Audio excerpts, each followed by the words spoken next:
सर्वप्रथम मैं अपने कार्यकर्ताओं से चाहूँगा कि कार्यकर्ता अपने लक्ष्य पर अडिग रहें, अपने रास्ते पर सतत बढ़ते रहें। एक महत्वपूर्ण दिवस हमारे सामने 23 जनवरी के रूप में, स्थापना दिवस के रूप में आ रहा है। 28 वर्ष पूरे हो जाएंगे 23 जनवरी को।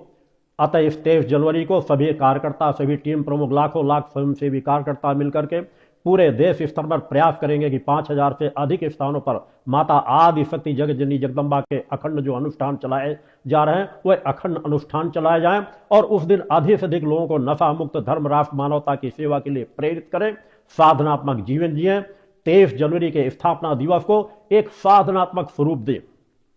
23 जनवरी को बहुत बड़ा कार्यक्रम आश्रम में नहीं किया जाता, मगर आश्रम में जो महत्वपूर्ण कार्यक्रम होते हैं, सामूहिक योग भारती विवाह पद्धति से शादी का कार्यक्रम जो है, शादियों के कार्यक्रम होते हैं, उस कार्यक्रम में जुड़ने वाले यहाँ उपस्थित हो जा सकते हैं।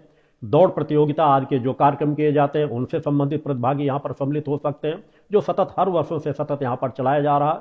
और सायंकाल सुर संगीत का जो कार्यक्रम रहता है उसमें जो भजन गीत के गायक जो रहते हैं, जो धर्म, राष्ट्र, मानवता की सेवा के लिए प्रेरित करने वाले भक्ति भाव से परिपूर्ण गीत होते हैं, उनका जो कार्यक्रम एक निर्धारित समय के लिए रखा जाता है, उसमें भी जो संगठन के कार्यकर्ता होते हैं वे उपस्थित हो सकते हैं। 23 जनवरी हमारे लिए महत्वपूर्ण दिवस है। माता आदि शक्ति जगत जननी जगदम्बा की कृपा से 23 जनवरी के दिन इस पावन पवित्र स्थल की नींव रखी गई थी, स्थापना की गई थी एक शक्तिपीठ की। युगों युगों के बाद किसी एक शक्तिपीठ की स्थापना होती है, वह माता आदि शक्ति जगत जननी जगदम्बा की कृपा से होती है। और शक्तिपीठ की स्थापना दिखावे के लिए नहीं होती। आश्रमों की स्थापना तो अनेकों होती रहती है, जब शक्तिपीठ की स्थापना होती है तो उसका प्रभाव समाज में सहज भाव से नजर आता है, एक परिवर्तन नजर आता है, पूरे समाज में एक परिवर्तन नजर आता है। और उस स्थल से एक दो नहीं, लाख दो लाख नहीं, करोड़ों करोड़ों लोग चेतना प्राप्त करके एक नई विचारधारा को लेकर के समाज में परिवर्तन डालने का कार्य करते हैं। समाज में ज्ञान देना मात्र पर्याप्त नहीं होता। समाज की जो परिस्थितियां होती हैं, अगर लग रहा है कि समाज की वो परिस्थितियां दिशा विहीन हो चुकी हैं, तो उन दिशा विहीन लोगों को किस तरह से दिशा दी जाए, उस दिशा में कार्य करने के लिए समाज सुधारक के रूप में कार्य करना समाज में बहुत कठिन कार्य होता है। मेरे स्वयंसेवी कार्यकर्ता आज उसी कार्य में लगे हुए हैं।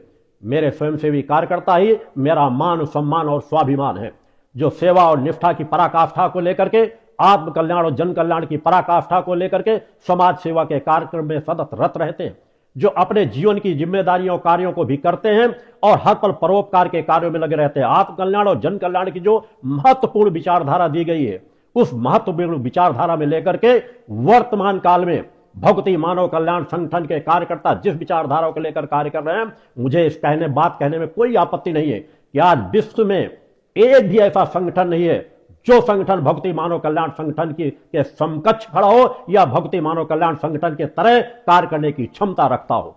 परिवर्तन सहज भाव से नहीं आते, समाज सुधार सहज भाव से नहीं आता, जड़ों को सींचना पड़ता है।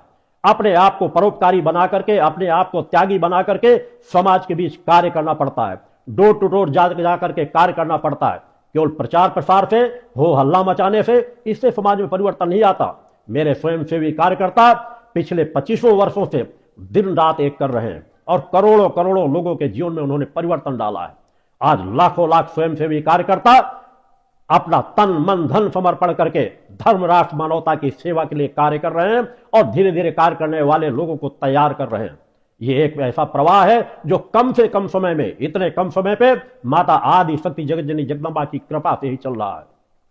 मेरे नित्य के एकांत की साधनाएं जो पिछले, अगर मैं कह दूं, अगर 4-5 साल अपने जीवन के निकाल दूं, सौभाग्य से मुझे ऐसा परिवार मिला जो एक धर्मनिष्ठ ब्राह्मण परिवार मिला, जहां बचपन से ही माता पिता पूजा पाठ, पूरा परिवार साधनात्मक जीवन जीने वाला था। उस परिवार में रहकर के बचपन से आध्यात्मिक जीवन जीने की यात्रा प्राप्त हुई। मात्र 9 वर्ष की उम्र की अवस्था से मैंने साधनात्मक क्रमों को अपनाना प्रारंभ कर दिया था और महत्वपूर्ण साधनाओं का क्रम पढ़ते पढ़ते शिक्षा भी प्राप्त करता था और अपनी नित्य की साधनाएं भी पूर्ण करता था। अपनी अखंड साधनाओं को करते हुए मैंने एक निर्धारित अवस्था को प्राप्त करके, मैं चाहता तो बचपन से मुझे ज्ञान था, मैं कौन हूं, मैंने अज्ञानता का एक दिन का भी जीवन नहीं जिया, मगर मैं अपने लक्ष्य पर सतत लग करके कार्य किया। मैंने अपने आप को कभी प्रचार प्रसार के रास्ते में डालने का प्रयास नहीं किया।